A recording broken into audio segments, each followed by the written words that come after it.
یسوع مسیح کے عظیم بابرکت نام میں آپ سب کو سلام. میں ہوں پاسٹر منور خورشید. پروگرام کلام روشنی میں ناظرین آپ کو خوش آمدید کہتے ہیں. ہم خدا ان کی شکر گزاری کرتے ہیں گزشتہ تمام پروگرامز کے لیے، آپ کے اچھے فیڈ بیک کے لیے، اور گزشتہ پروگرام سے جو کچھ آپ نے سیکھا ہے اور بڑی برکت پائی ہے اس کے تعلق سے. چونکہ بہت سارے ناظرین اپنا فیڈ بیک دے رہے ہیں، ہم اس کے لیے سارا جلال خدا ان کو دیتے ہیں اور دعا گو بھی ہیں تاکہ آپ اسی طور سے خدا کے کلام کو سیکھتے رہیں، دوسروں کے لیے بھی بابرکت بنتے رہیں. ناظرین، تیسرے سیزن کا پروگرام نمبر 158 ہے جس میں ہم خدا کے کلام کی سچائیوں کو جانیں گے، سیکھیں گے، اور یقیناً آج کے پروگرام کے وسیلے سے بھی آپ بڑی برکت پائیں گے. جن خدا نے آج ہمیں جوائن کیا ہے، مختصراً تعارف ان کا آپ کے ساتھ کرواتے چلیں. ہمیں جوائن کیا خرم یونس صاحب نے.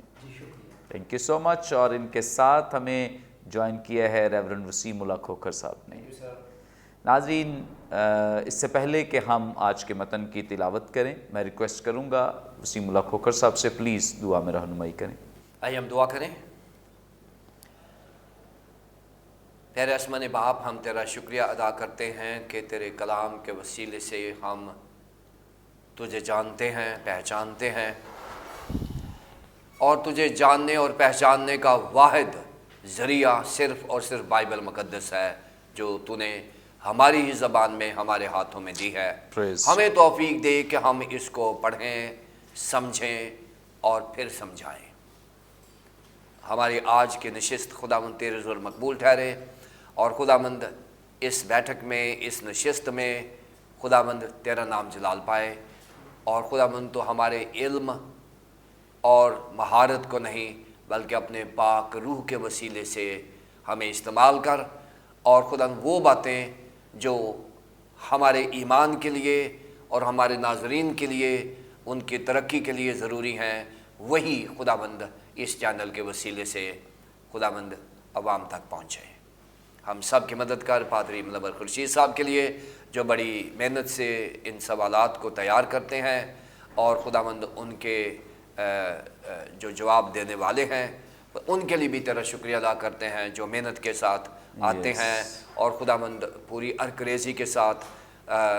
ببلیکل تھیالوجی کو سامنے رکھ کے اس کو پیش کرتے ہیں.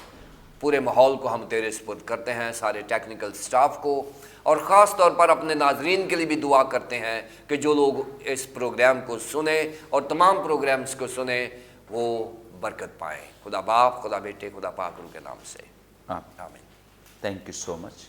ناظرین، کلام مقدس میں سے اپنی رہنمائی کے لیے آج ہم تلاوت کریں گے نئے عہد نامے میں سے مقدس لوکا کی معرفت لکھی گئی انجیل، اس کا 16واں باب 19ویں آیت سے لے کر 31ویں آیت تک. خدا ان کے زندگی بخش پاک کلام میں یوں مرقوم ہے. ایک دولت مند تھا جو ارغوانی اور مہین کپڑے پہنتا اور ہر روز خوشی مناتا اور شان و شوکت سے رہتا تھا. اور لازر نام ایک غریب ناسوروں سے بھرا ہوا اس کے دروازے پر ڈالا گیا تھا. اسے آرزو تھی کہ دولت مند کی میز سے گرے ہوئے ٹکڑوں سے اپنا پیٹ بھرے، بلکہ کتے بھی آ کر اس کے ناسور چاٹتے تھے. اور ایسا ہوا کہ وہ غریب مر گیا اور فرشتوں نے اسے لے جا کر ابراہیم کی گود میں پہنچا دیا. اور دولت مند بھی موا اور دفن ہوا. اس نے عالم ارواح کے درمیان عذاب میں مبتلا ہو کر اپنی آنکھیں اٹھائیں اور ابراہیم کو دور سے دیکھا اور اس کی گود میں لازر کو. اس نے پکار کر کہا، اے باپ ابراہیم، مجھ پر رحم کر کے لازر کو بھیج کہ اپنی انگلی کا سرا پانی میں بھگو کر میری زبان تر کرے، کیونکہ میں اس آگ میں تڑپتا ہوں. ابراہیم نے کہا، بیٹا، یاد کر کہ تو اپنی زندگی میں اپنی اچھی چیزیں لے چکا اور اسی طرح لازر بری چیزیں، لیکن اب وہ یہاں تسلی پاتا ہے اور تو تڑپتا ہے. اور ان سب باتوں کے سوا ہمارے تمہارے درمیان ایک بڑا گڑھا واقع ہے، ایسا کہ جو یہاں سے تمہاری طرف پار جانا چاہیں نہ جا سکیں اور نہ کوئی ادھر سے ہماری طرف آ سکے. اس نے کہا، پس باپ، میں تیری منت کرتا ہوں کہ تو اسے میرے باپ کے گھر بھیج، کیونکہ میرے 5 بھائی ہیں، تاکہ وہ ان کے درمیان ان باتوں کی گواہی دے، ایسا نہ ہو کہ وہ بھی اس عذاب کی جگہ میں آئیں.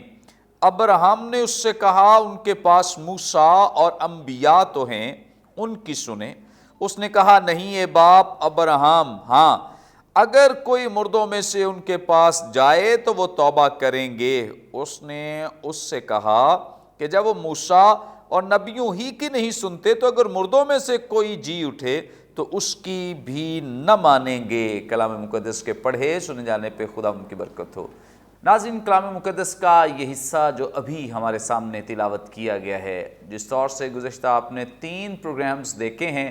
اور بڑے ہی زبردست خوبصورت پروگرام اور بڑی ہی